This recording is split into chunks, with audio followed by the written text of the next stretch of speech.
আজি তেল নিদিয়াকৈ মাংস বনাম। ইয়াত দেখিছেনে এইখিনি মাংস ললোঁ। ইয়াতে মই নহৰু পিঁয়াজ আদা সকলো একেলগে সানি লৈছোঁ খুব ভালকৈ। নিমখ হালধি চব দি দিছোঁ। এইখিনি অকণমান সানি পেলাই অকণমান দেৰি ৰাখিম বাৰু। একদম তেল এটোপো নিদিওঁ। চাব মই সুদা কেৰাহীত বনাম, কেনেকৈ বনাম আপোনালোকে চাবচোন। এয়া দেখিছেনে এইখিনি সানি লওঁ। ইয়াতে জলকীয়াও দি দিছোঁ। জলকীয়াটো মই দিয়া নাছিলোঁ আগত, এতিয়া সেইকাৰণে জলকীয়া দি এয়া দেখিলেনে এখন কেৰাহী পাতিলোঁ মই। এতিয়া ইয়াতে একদম শুকান কেৰাহীখনত এয়া দি দিলোঁ চাওক মাংসখিনি। মাংসখিনি দিয়াৰ পিছত খুব ধুনীয়াকৈ লৰাব লাগিব কিন্তু, কাৰণ নলৰালে অকণমান তলত লাগি ধৰিব, এনেকুৱা হয়, লাগি ধৰিবও পাৰে।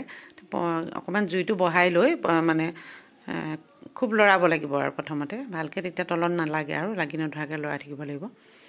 তাৰপিছত লৰাই থাকিলে সেই অকণমান লৰাই অকণমান যেন ভাজ খাইছে তেনেকুৱা যেন হ'লে ঢাকি দিব লাগিব। আচলতে এনেকৈ বনালে খুবেই টেষ্টিও হয় খাবলৈ আৰু শৰীৰৰ কাৰণে উপকাৰীও। তাৰপিছতে আৰু এইখিনি কেপচিকাম মই ধুই ল'লোঁ ভালকৈ কাটি, এইখিনিও মই কাটিছোঁ। এইখিনি দিম বাৰু, এতিয়াই নিদিওঁ, অকণ দেৰিকৈ দিম। কিন্তু উপকাৰিতা আছে, বহুত উপকাৰ আছে তেল নিদিয়াকৈ খোৱাটো। তেলটো খোৱাটো ভাল নহয়ও বাৰু। আৰু এইখিনি একদম বেলেগ মানে ইভাগে বইলকৈ বনাই খোৱাতকৈ এনেকৈ খালে বেছি ভাল হয় খাবলৈ, টেষ্টটো হয় বেছি। এইখিনি মই দিলোঁ একদম, ভাজি আছোঁ কিন্তু তেল নাই, তথাপিতো ভাজি আছোঁ। এতিয়া চিমত দি পেলাই ঢাকি ভাজি আছোঁ। এতিয়া মই ইয়াতে অলপ সিজা লিখীয়া হৈ গ'ল কিন্তু, অকণমান জলকীয়া গুড়ি দিলোঁ, অকণমান ধনিয়া গুড়ি, অকণমান জিৰা গুড়ি দিছোঁ। এইখিনি আচলতে একদম ঘৰত পিছা, ৰাজস্থানৰ পৰা মই লৈ আহিছিলোঁ। তেওঁলোকে ঘৰতে পিছে, ঘৰতে গোটাকৈ কৰি লয় খেতিখিনি আচলতে পথাৰত, আৰু গোটাকৈ কিনি আনে তেওঁলোকে, কিনি আনি ঘৰত এনেকৈ কৰি লয়। জলকীয়া খেতিটো বহুত কৰেই তেওঁলোকে ঘৰত পিছাৰ পৰা মই লৈ আহিছিলোঁ অকণমান। চাওক কি ধুনীয়া হৈছে দেখিবলৈ ন। এইখিনিতো ভাজিয়ে আছোঁ আৰু মানে চিমত দি ঢাকি পেলাই মাজে মাজে লৰাই থাকিলেই হ'ল। আৰু লৰালে যেতিয়া একদম আলুখিনি সিজি যাব, তেতিয়া আপুনি নিজৰ ইচ্ছামতে জোল খায় নাই অকণমান গ্ৰেভিকৈ খাব। তাৰ কেপচিকামখিনি দি দিলোঁ। আৰু অকণমান কি দিছোঁ জানেনে, ইয়াতে অকণমান মই জালুক দিছোঁ, তাতে ইলাচি দালচেনি অকণমান দি দিছোঁ, লং 3ডাল সৈতে। তেতিয়া খাবলৈ বেছি ভাল হয়। আৰু এনেকৈ বনাইছোঁ তেল নিদিয়াকৈ।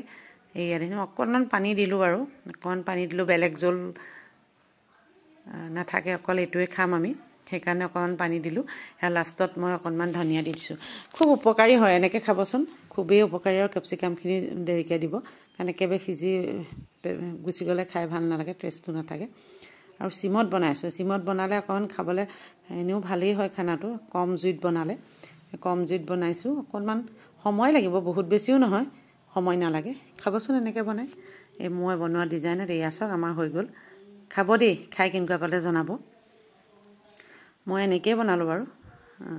কিছুমানে পানীখিনি আগত দি লয়, তাৰপিছত মাংসখিনি দি বা পাচলিখিনি দি এনেকৈ বনায়। মই ইয়াতে বনালোঁ। ইয়াতে মই গাজৰো দিছোঁ, আলুও দিছোঁ অকণমান, আৰু কেপচিকাম দিছোঁ। সেই নহৰু আদাখিনিৰ লগত দিছোঁ, কিন্তু পিছতো মই অকণমান নহৰু দি দিছিলোঁ খুন্দি পেলাই। সেইটো আচলতে দেখুওৱা নহ'লে বাৰু। খাই চাবচোন এনেকৈ বনাই বাৰু। মই কিন্তু খাই খুব টেষ্ট পালোঁ। আশা কৰোঁ আপোনালোকেও ভাল পাব। ধন্যবাদ।